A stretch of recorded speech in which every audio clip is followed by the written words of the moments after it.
Hello and welcome to Troubleshooting a Payment Error using the Sweep Table in AZ360. This is the second of two videos demonstrating this process. In our first video, we researched the issue and copied the fund information from the GACs that did not process for payment. In this video, we will research why the error occurred, we will correct the error, and we will demonstrate how we know the error has been resolved. To get started, we will navigate to the ITD balance sheet detail page. So in the global search menu, we will type in BBALD and we'll select ITD balance sheet detail from the drop-down it generates. In the fund field, we will enter BR5100, and in the BSA field, we will enter 0070, and then click Apply. Okay, notice that the balance value is a positive value of $25,000.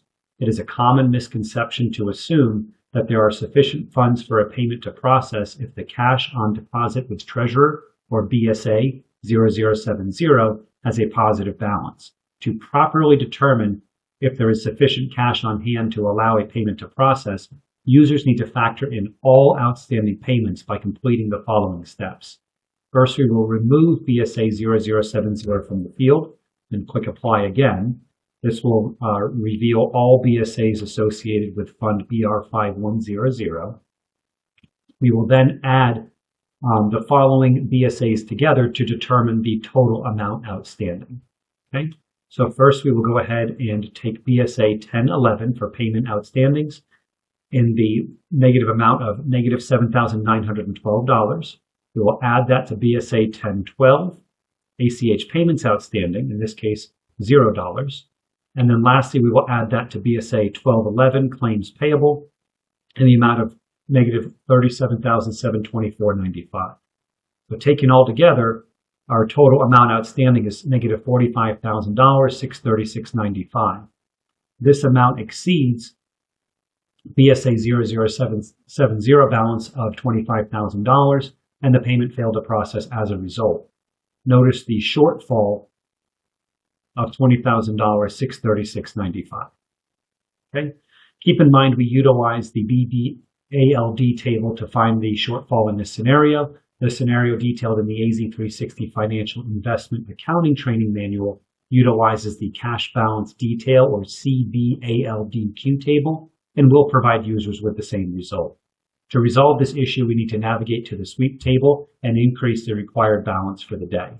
So in the global search menu, type in SWEEP and select Cash Sweep from the drop-down that generates. In the fiscal year field, we will enter 2025, and in the participatory fund, we will enter BR5100. Click Search. Okay, notice the required balance field shows $25,000. This amount is insufficient to cover the total outstanding payments of negative $45,636.95 that we calculated earlier. To allow all outstanding payments to process, we will increase the required balance field to $50,000. To make this change, we will click the row 3-dot menu and select Edit. In the required balance field, we will change the value to $50,000. Click Save and Close, and note that the required balance field has updated to $50,000. Okay, users will have to wait for the overnight sweep process to complete. Pending payments will be processed and will be paid out the following business day. Bear in mind that updating the required balance on the sweep table only takes effect Mondays through Fridays. Updates performed over the weekend will not be picked up until the Monday evening nightly cycle. We have simulated the overnight sweep process offline in the background, and we will now provide how we know that the payment processed successfully. Okay, so to do so, we will look up the original GACS transaction where the error was displayed in the first training video. In the department field, we will type in BRA, and in the ID field, we will type in 25 wildcard asterisk 4816 and then click Search.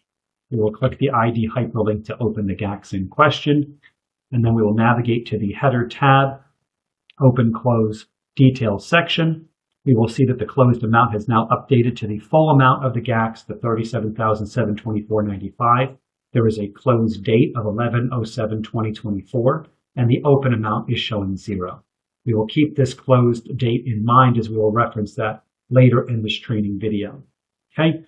The second way that we can verify that the payment process successfully is by using transaction references. So we will click that page 3 dot button Under Research, we will select Transaction References and click the Forward button. In this instance, there is an EFT reflecting here with a modified on date of 11/07/2024, showing that the payment processed successfully. Notice that this date also agrees with the close date on the GACS header tab. Lastly, because we initially found this issue on the Automated Disbursements report, we will revisit this report in InfoAdvantage to confirm that there are no errors. So we will navigate to InfoAdvantage by clicking the Business Intelligence icon here on the left side of the screen, Reports, Dashboards, Business Intelligence. We'll expand the InfoAdvantage window that generates, and then click Folders, Statewide Reports, and Automated Disbursements. As before, in the first video, we will sort the last updated column by descending. And in this case, we are scrolling down to a report with a last updated date of November 9th, 2024. We'll explain how we know that that is the appropriate report in just a second here. So we are referencing this report due to the EFT modified on date of 11/07.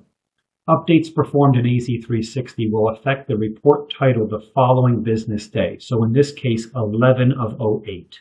So reflected here. The last updated column in InfoAdvantage on this report is one business day following the report date. So in this case, November 9th, 2024. This is an important concept for users to grasp so they can utilize this report the most effectively. Okay, next we'll go ahead and open this report and we will review the Excel extract. We will apply a filter as in the first training video. And in this case, when we search by department, we will see that BRA is not reflected. Okay.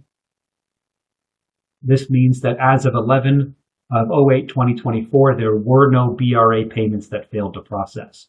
We have verified that the payment has been processed both within AZ360 Financial and by utilizing the Automated Disbursement report. This completes our demonstration of troubleshooting a payment error using the sweep table in AZ360.